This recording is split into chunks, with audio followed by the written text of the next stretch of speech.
Sir, BJP के क्षेत्रीय पंचायती राज परिषद में पीएम मोदी ने विपक्ष पर बड़ा हमला बोला। उन्होंने कहा कि विपक्ष के लोग बीच से ही भाग गए, अविश्वास प्रस्ताव पर वोटिंग से डर गए थे। वे नहीं चाहते थे कि वोटिंग होती तो घमंडिया गठबंधन की पोल खुल जाती, कौन किसके साथ है ये दूध का दूध और पानी का पानी हो जाता। इससे बचने के लिए लोग भाग गए। इन लोगों ने मणिपुर के लोगों के साथ विश्वासघात किया। सत्र शुरू होने से पहले ही अमित शाह ने चिट्ठी लिखकर मणिपुर पर चर्चा हो इसकी बात कही थी, लेकिन विपक्ष इस पर चर्चा नहीं किया, क्योंकि वो जानता था कि जब चर्चा होगी तो जो सच आएगा वो बहुत चुभने वाला होगा। देखिए, अविश्वास प्रस्ताव पर प्रधानमंत्री जी ने पहले ही चौके छक्के लगाने की बात कहकर मणिपुर की विभीषिका की गंभीरता को खत्म करने की कोशिश की थी और उनका अंदाज उनके 2 घंटे से ज्यादा के भाषण में पूरी तरह से वही दिख रहा था। मणिपुर की वेदना, मणिपुर की बहनों बेटियों की अस्मत लूटने, शस्त्रागार लूटे जाने, हजारों लोगों के विस्थापन और जिन कारुणिक परिस्थितियों में वहां मणिपुर के बहु जनजातीय समाज को आज जीना पड़ रहा है, उसका उपहास उड़ाते हुए उन्होंने चौके छक्के, अर्धशतक, शतक और दोहरा शतक भी लगा दिया।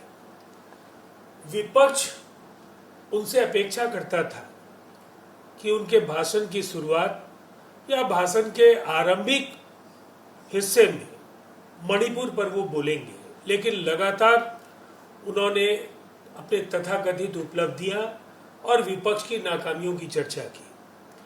और शायद प्रधानमंत्री जी ये देश को कभी नहीं बता पाएंगे, उन्होंने कच्चा तीबू का जिक्र कर दिया और ये साबित करने की कोशिश की कि विपक्ष देश के अंग भंग के लिए जिम्मेवार है। दरअसल उन्हें ये भी याद करना चाहिए कि 1947 में 500 राजे रजवाड़ों को इस देश के मानचित्र में जोड़ने का काम सरदार वल्लभ भाई पटेल, पंडित नेहरू और उस समय देश के शीर्ष नेतृत्व ने किया।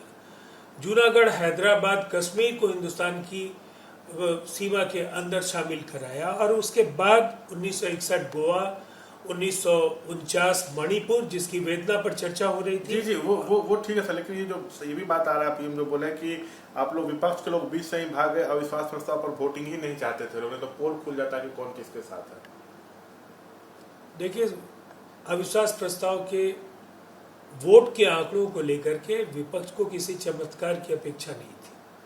हमें ये पता था कि अविश्वास प्रस्ताव संसद में पारित नहीं होगा। हम आपकी कुंभकर्णी निद्रा तोड़ना चाहते थे। जो सत्ता का अहंकार है, आप घमंडिया गठबंधन कहते हैं, दरअसल आप मणिपुर जाने के लिए वक्त नहीं निकाल पाए। चुनावी सभाओं में आपने वक्त गुजारा, दुनिया के अनेक मुल्कों का दौरा आपने किया और उन असफलताओं को ढकने के लिए आपने विपक्ष को घमंडिया गठबंधन कहा और विपक्ष की खामियों की चर्चा की।